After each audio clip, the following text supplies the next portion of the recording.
जैसे हम पैदा हुए वैसे जिए और वैसे दुनिया से चले गए, तो समझना बीज डिब्बे में बंद होकर के रह गया, उसे उपजाऊ भूमि ना मिल सकी, वो फसल ना बन सका, वो जीवन ना बन सका। जीवन को सार्थक करो, कठिनाइयां तो आएंगी, ऐसा कौन सा जीवन है जिसमें कठिनाई ना हो? तब तो करना ही पड़ेगा। ग्रस्त जीवन भी एक तपस्या है, पढ़ाई भी एक तपस्या है। आप जिस भी लाइन पर जाओगे एक तप तो करना पड़ेगा।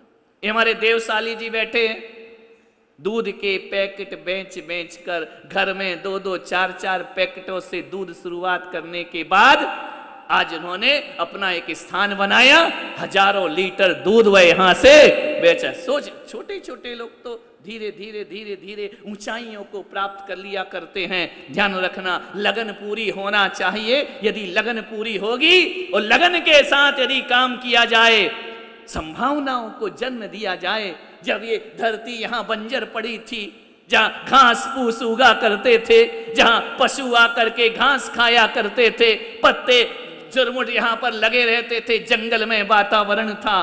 किसने सोचा था इस घनघोर जंगल में, जहां दूर दूर तक जैन समाज के घर दिखाई नहीं देते हैं, जहां बस्ती नजर नहीं आती है, जहां पर आकर के देखो पेड़ पौधों के सिवा कुछ दिखाई नहीं देता है, किसने सोचा था इस जंगल के, इस घनघोर जंगल में, इन आदिवासियों के इलाके में कोई आदिनाथ भगवान आकर विराजमान हो जाएंगे, कोई तीर्थ का निर्माण हो जाए। आदिवासी में आदिनाथ भगवान, ध्यान रखिए, विचार करिए, कौन सोचता इस माटी को 10 साल 15 साल पहले जैनियों की निगाह तक नहीं गई होगी यहां, और आज वो माहौल यहां का हो गया है।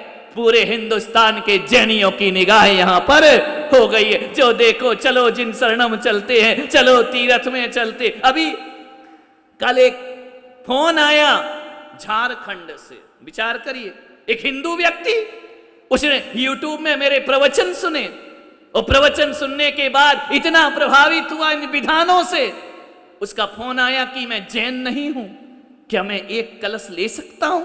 क्या मैं एक दिन के चातुर्मास का सौभाग्य प्राप्त कर सकता हूं? महाराज की कथा सुनी, मैं बहुत प्रभावित हुआ हूं, मैं राशि फंड में डाल दूंगा, आप मेरे यहां कोरियर से कलश भेज देना। कल ही फोन आया, विचार करिए, सोचना है कहां कहां के लोग, सारे दुनिया के मानस पटल पर ये 6 एकड़ भूमि का टुकड़ा आस्था का स्थान बनकर के खड़ा हो गया है, श्रद्धा का स्थान बनकर के खड़ा हो गया है। कब किसका क्या हो जाए, वरना यहां तो यह स्थिति थी, पहले किसी की जमीन थी, फिर दूसरे ने खरीदी, हम यहाँ फार्म हाउस बनाएंगे, कैंसिल हो गया। एक ने खरीदी, हम यहाँ फैक्ट्री डालेंगे, नहीं लगी फैक्ट्री, लेकर के जमीन घूमता रहा, फैक्ट्रियों का वातावरण नहीं बन पाया।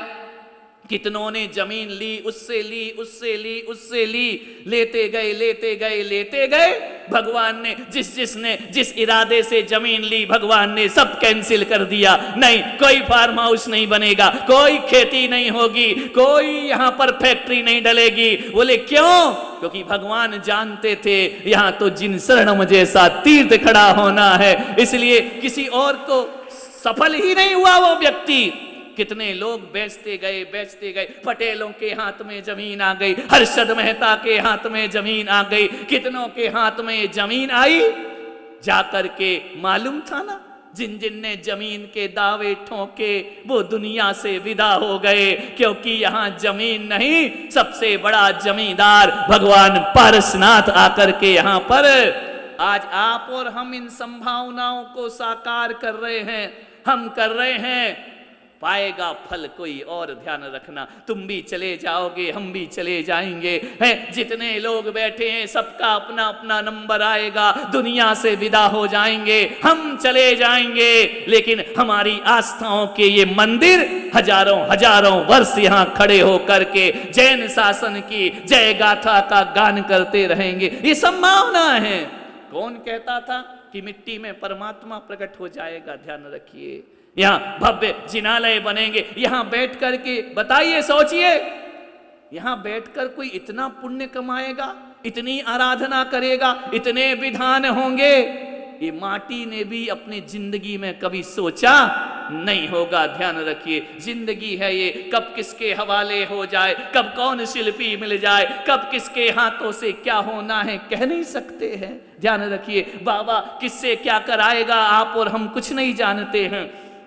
सबने बहुत बहुत सपने देखे, पूर्ण नहीं हो पाए, अधूरे सपने छोड़कर दुनिया से विदा हो गए। ना जाने कौन ऐसा होगा जो इसकी प्रतिष्ठा देखेगा, ना जाने कौन ऐसा होगा जो इसकी प्रतिष्ठा करेगा, ना जाने कौन इंद्र बनेगा, ना जाने, आज कुछ भी नहीं कह सकते हैं। ये संभावनाएं ये भविष्य के गर्त में है। कौन रहेगा, कौन बचेगा, कौन चला जाएगा इस दुनिया से।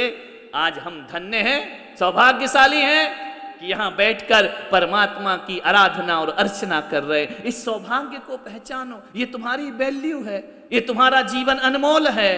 राड बन करके मत पड़े रहो, तुम में मशीन बनने की भी ताकत हुआ करती है। ध्यान रखिए, तो जीवन को सार्थक और सफल करना है सुपार्श्वनाथ भगवान की आराधना करके।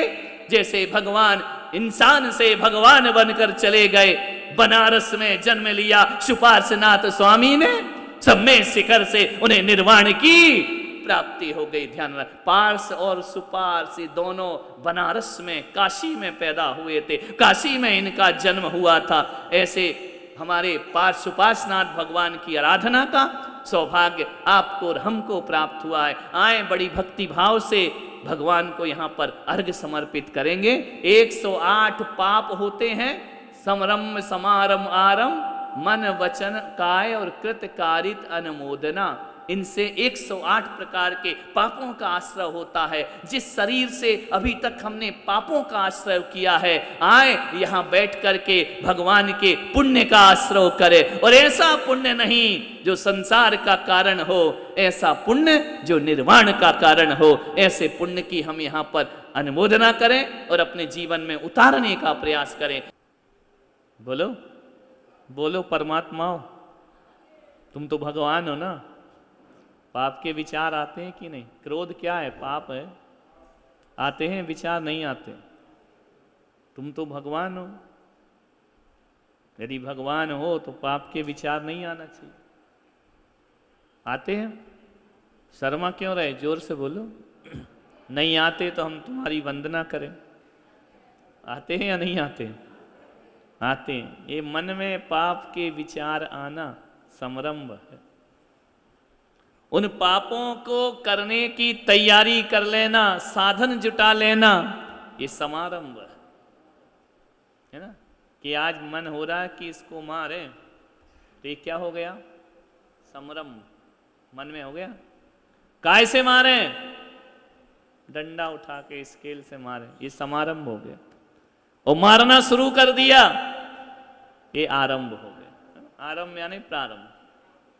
ये दिन भर होता है कि नहीं अपने में? कभी समारंभ हो जाता है, कभी समारंभ हो जाता है, कभी आरंभ हो जाता है, कभी मन से हो जाता है, कभी वचनों से हो जाता है। मैं तुझे मारूंगा, ये वचन का पाप हो गया। मैं तुझे मारने के लिए डंडा उठाऊंगा, ये हमारा काय का पाप हो गया। मारना शुरू कर दिया, हमारी प्रवृत्ति का पाप हो गया। समझ, संभ्रम